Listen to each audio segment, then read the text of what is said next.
All right, ladies, welcome to Chapter 12, the American Labor Force. I thought we'd start off with a brief history of Labor Day. Sorry for the ad.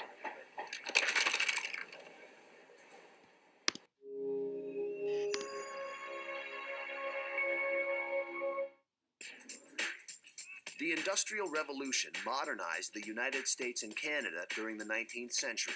As people enjoyed steady employment, they compromised their rights in the workplace. Longer work hours and pay cuts were imposed. U.S. labor groups began protecting themselves by unionizing. In Canada, unions were illegal until 1872, when thousands of Ottawa laborers marched to Prime Minister John Macdonald's home. That year, Canada wiped the anti-union law from its books, and the march became an annual Canadian tradition. In 1882, Toronto labor officials invited an American union leader, Peter J. McGuire, to Toronto's labor celebrations. McGuire was so impressed that he suggested a workers' parade to New York City's Central Labor Union. He chose September 5th as the date because it filled the long void between July 4th and Thanksgiving. Coincidentally, that same year, a machinist from Paterson, New Jersey, Matthew McGuire, also proposed a laborers' celebration. On Tuesday, September 5th, 1882, thousands of New York City laborers marched from City Hall to Union Square. They gathered in Reservoir Park for an afternoon of picnics, concerts, and speeches rallying for an 8-hour workday. 2 years later, the Central Labor Union moved the parade to the first Monday in September. They also encouraged all U.S. cities to follow New York's lead and march for the working man's holiday. For many, the choice was to either spend the day at work or march without pay. That began to change when Oregon became the first state to legalize the Labor Day holiday in 1887. Other states, including New York, soon followed. It took a political disaster to put Labor Day on the national calendar. In 1894, railway workers in Pullman, Illinois went on strike to protest wage cuts. President Grover Cleveland faced pressure to end the demonstrations and sent 12,000 federal troops to break the strike. Violence erupted. 2 strikers were killed, and Cleveland's harsh methods made headlines. In an attempt to appease the nation's workers, he signed a bill to make Labor Day a federal holiday. Cleveland still lost that year's election. America's workers continued to gain power through the 1950s, when over a third of all labor forces were unionized. Labor Day had become a time to rally workers for safer conditions, fair pay, and benefits. But in the second half of the 20th century, the U.S. labor force diminished. Many factories closed. Jobs were outsourced to other countries.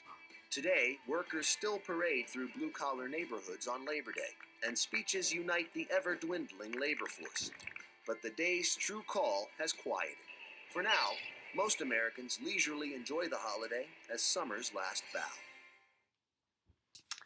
All right, so I thought that was a really nice introduction, into what Labor Day is about, and thought that we could continue talking about the vocabulary. So, some of the vocabulary that you will need for this unit or for this chapter: civilian labor force, blue-collar workers, white-collar workers, service workers, unskilled workers, semi-skilled workers, skilled workers, and professionals.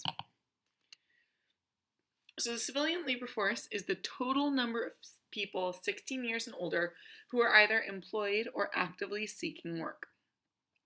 That's the number that often you'll hear politicians tout, is the civilian labor force. Blue-collar workers, category of workers employed in crafts, manufacturing, and on-farm labor.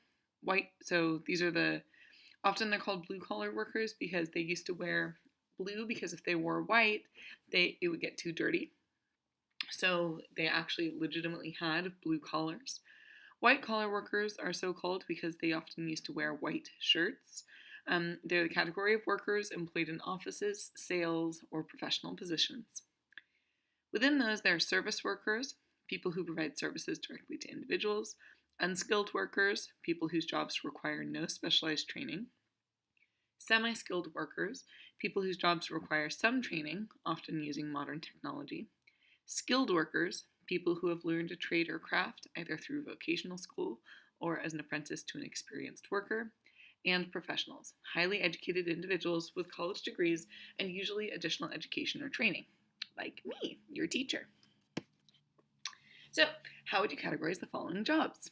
Teacher, nurse aide, hairdresser, police officer, electrician, architect, restaurant hostess, and babysitter. So take a moment to do each of those. I'm going to flip back. So teacher, I think I just told you, is a professional. Nurse aide,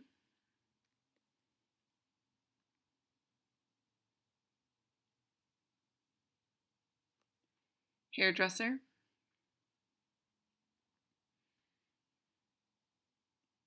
police officer, electrician,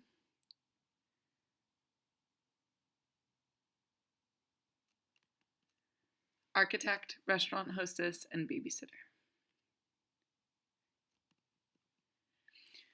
So take a stab at those and we can review the answers in class. Okay, so in labor markets, wages are influenced by factors affecting supply and demand, such as variations in skill level, job conditions, and work locations. Supply and demand in the labor market. So this is a big question. Who are the suppliers in the labor market, and where does the demand come from? Those are two big questions. And if you think about it, the suppliers are the people who are working, right? They're supplying labor. And then the demand comes from the employers. So that's a really key point. So think about that. Okay, factors that affect wages. Factors that affect wages include talent, initiative, productivity, education, and experience. For example, a baseball player has lots and lots of skill. Type of job. So the categories are skill, type of job, location. Okay, three big categories. So skill is the talent, initiative, productivity, education, or experience. The type of job, jobs that are unpleasant or dangerous often pay higher wages. Prestigious jobs can pay low, but people get a lot out of them. Location. If workers are relatively scarce in an area, companies may have to pay high wages to attract workers to move there. Companies in highly populated areas, however, can get away with paying less. Okay, so restrictions on wages are things like minimum wage laws. Why might a hike in the minimum wage be bad for employees? Wage negotiations between organized labor and management. So take a peek at this political cartoon.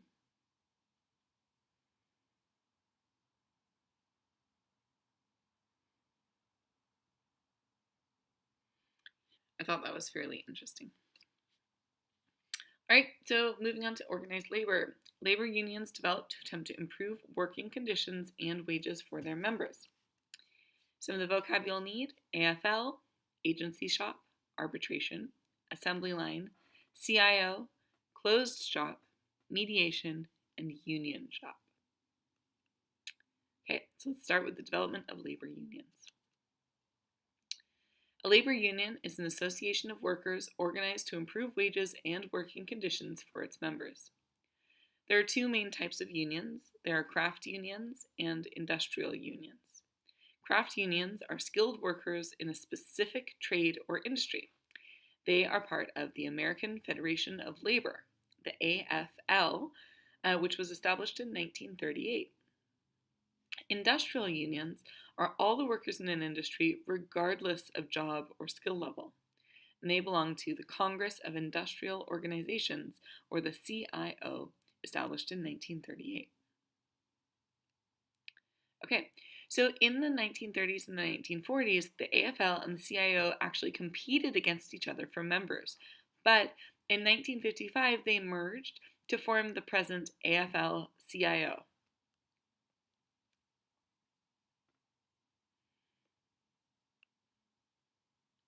Okay, labor management legislation. So there are four key acts that you will need to know that restricted labor management legislation. The Norris-LaGuardia Act of 1932 limits the power of courts to stop picketing and boycotts and makes yellow dog contracts illegal. A yellow dog contract is when employers require that employees pledge not to join a union. Then there was the Wagner Act of 1935, which guarantees labor's right to organize and bargain collectively. We'll go into that in a second. It sets up National Labor Relations Board to oversee the establishment and operation of unions. Then there was the Taft-Hartley Act of 1947. You're going to hear quite a lot about this in the coming slides. This was probably the most important labor management legislation, but you can see it was in 1947. That's a long time ago. But the Taft-Hartley Act outlawed certain strike tactics, and it permitted states to pass laws that made union shops illegal, and it allows the president to delay a strike if it will threaten the nation's health and safety. Okay, so I'll talk about that some more in a second. And then in 1959, there was the Landrum-Griffin Act, which increases government control over unions and guarantees union members certain rights such as freedom of speech in union activities and control over union dues. Okay, so here's where I would like you to pause the video and open up Strike 1 from NPR. This is a brief story about the Flint sit-down strike of 1937, which many people think is the birth of unions as we know them. It's a story that includes, among other things, bravery, cunning, and auto part projectiles flung out of giant slingshots. So I'd like for you to pause and take a little listen to this. It's really interesting. Support for NPR comes from Open Account, a podcast series created by Suchin Pak and Umpqua Bank. Open Account explores, through honest and sometimes comical interviews, our uncomfortable silence around money. Open Account is available now on iTunes. Here's a thing you just don't see that often anymore. Big strikes. A company and a union can't agree on a contract, the workers walk out. Just doesn't happen that often. And when it does, it's frankly pretty boring. Yeah, you see some workers walking around the sidewalk for a few days carrying signs, and maybe, at least here in New York, they bring out this giant inflatable rat they put outside the company. But pretty soon, it's over. The company and the union agree to a new contract, everybody goes back to work, they take the air out of the rat, and it's done. Strikes did not used to be this way. For a long time, for decades and decades in this country, forming a union, going out on strike, was illegal. Okay, so I'm actually going to post the link to this, and you can listen to this on your own once you pause the video. It's actually very, very interesting. Please listen to it. All right, so once you've had a chance to listen to it, you can come back to this, and you'll see this is actually a picture of the Flint, Michigan strikers, which I think is really, really interesting. And Flint, Michigan is right near Detroit. Okay. Also, here is a map. This comes in your textbook, pointing out many of the labor strikes right around the 1800s, right? So I thought that was very interesting. All right, next, this is a chart showing the number of work stoppages involving at least 1,000 workers per year over time. So you can see in 1947, there were quite a lot. There were probably the most in 1953 or 1952 here. And then you can see it goes down. 1965, there were very few strikes. And then 1968, wham, it goes flying right back up again. Then it goes way back down, way back up in the 1970s. And then it comes down. And look at where we are. This ends in 2013. So you can see that the number decreased drastically starting in around 1980 and 1979 and decreased drastically. And we're going to talk about that. So before we can talk a little bit about why union strikes have decreased and union membership has decreased, we have to talk about what unions are. So labor unions can exist as local unions, as national or international unions, or even as federations. Okay, so there are three key terms you need to know: closed shop, union shop, and agency shop. Closed shop company is when companies can hire only union members. This was actually outlawed by the Taft-Hartley Act of 1947, so the closed shops don't exist anymore, but they did exist around 1947, prior to 1947. And then you have union shops. Union shops are when a new employee must join the union after a specific period of time, usually 3 months. And that is true here in San Francisco with many of the unions that exist in San Francisco. Then you have agency shops. agency shops employees are not required to join the union, but they still have to pay union dues because it is argued that they benefit from the negotiations of the union, and so it's fair that they pay dues. Okay, so unions as political. We're actually going to do this in class, next class, but the three largest unions in the United States. I'm going to break you guys up into three groups, and you're each going to be assigned a union, and you're each going to do a little bit of research. Who are they? Whose interests do they represent? Where do they stand on the political spectrum? Have they come out to endorse a single candidate? Where are they concentrated? Are they in right-to-work states? And when was their most recent strike? So we'll talk about that in class on Tuesday. Okay, so on your own, try to define collective bargaining based on the reading that you did. So collective bargaining is the process by which unions and employers negotiate the conditions of employment. Right? Makes sense. They bargain on behalf of everybody. So many of the issues tend to be things around working hours, right? As you saw in that short video. They can have to do with fringe benefits, and they can have to do with COLA, which is the cost of living adjustments. They argue often that wages should increase each year in combination with the increase in the cost of living. Mediation is another term you need to know. When negotiations get hostile, what happens is a neutral person tries to get both sides to reach an agreement through a process called mediation. Interestingly, the federal government will provide a free mediator, free of charge, to either side who requests one. Federal Mediation and Conciliation Service, FMCS. Often states and private mediators can help too. However, those are not always free. When mediation fails, when nobody can come to an agreement, then the negotiations move into arbitration. And arbitration is when two sides submit the issues they cannot agree on to a third party for a final decision. Both sides agree to accept the arbitrator's decision whether or not they like it. So it's a really interesting process. Strikes and management. So if labor negotiations break down completely, unions can resort to strikes or boycotts, and then management may resort to things like lockouts or injunctions. And I'll tell you what each of those things are. So picketing. Picketing is meant to discourage workers from crossing the picket line to work for the employer and to embarrass the employer.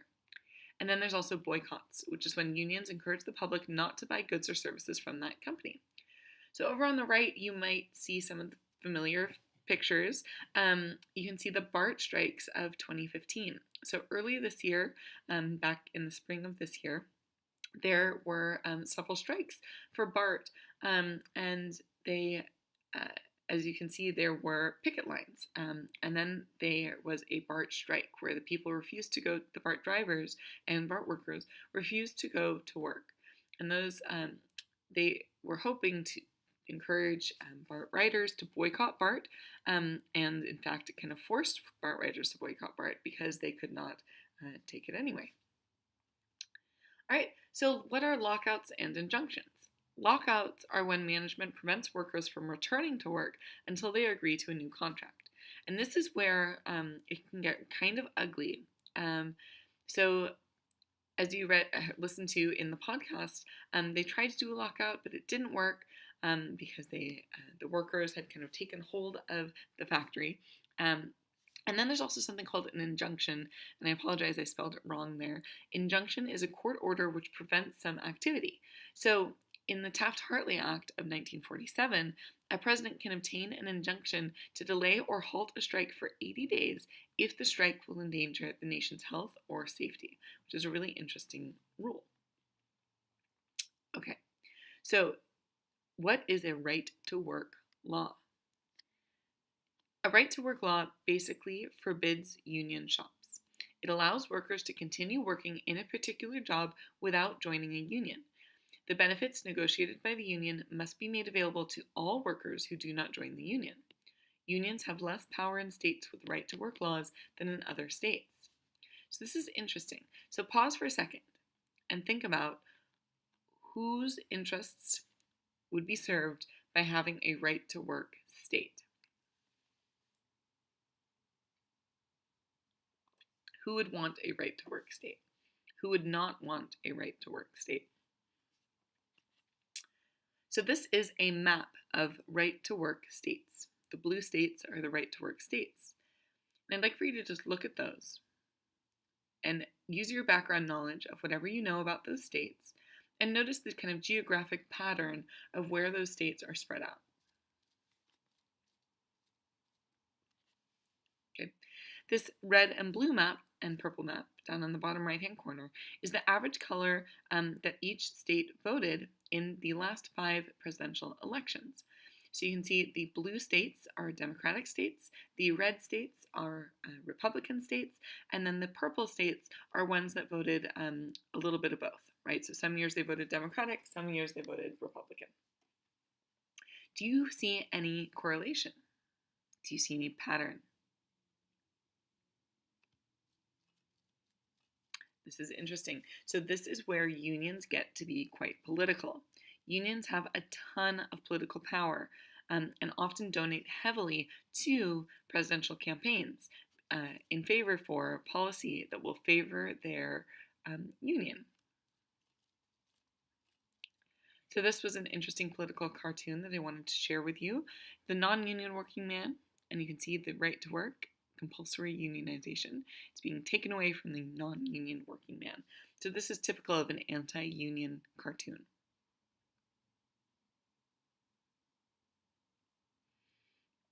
Okay, so this is interesting. There are a couple different definitions of what collective bargaining is, and the AFL-CIO has a definition of collective bargaining. This is what they say. I'll give you a second to read it.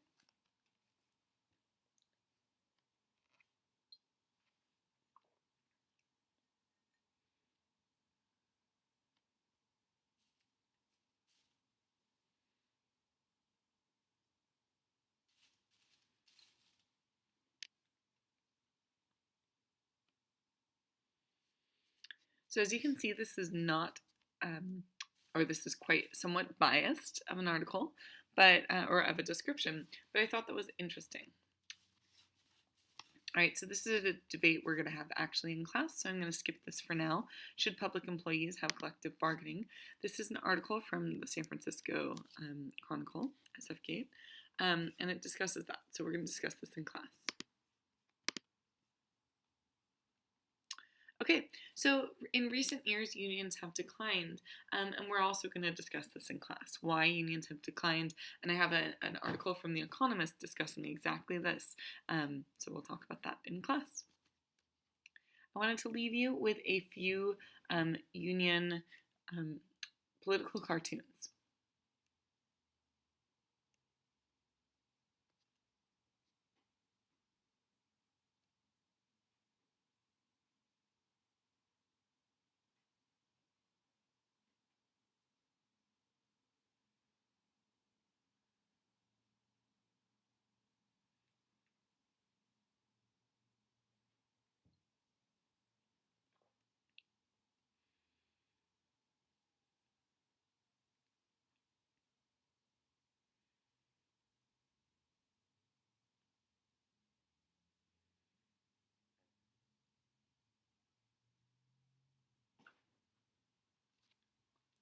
All right, well, thank you, ladies, and I will see you in class on Tuesday. Please post any questions that you have in the question box on Schoology. Looking forward to seeing you Tuesday.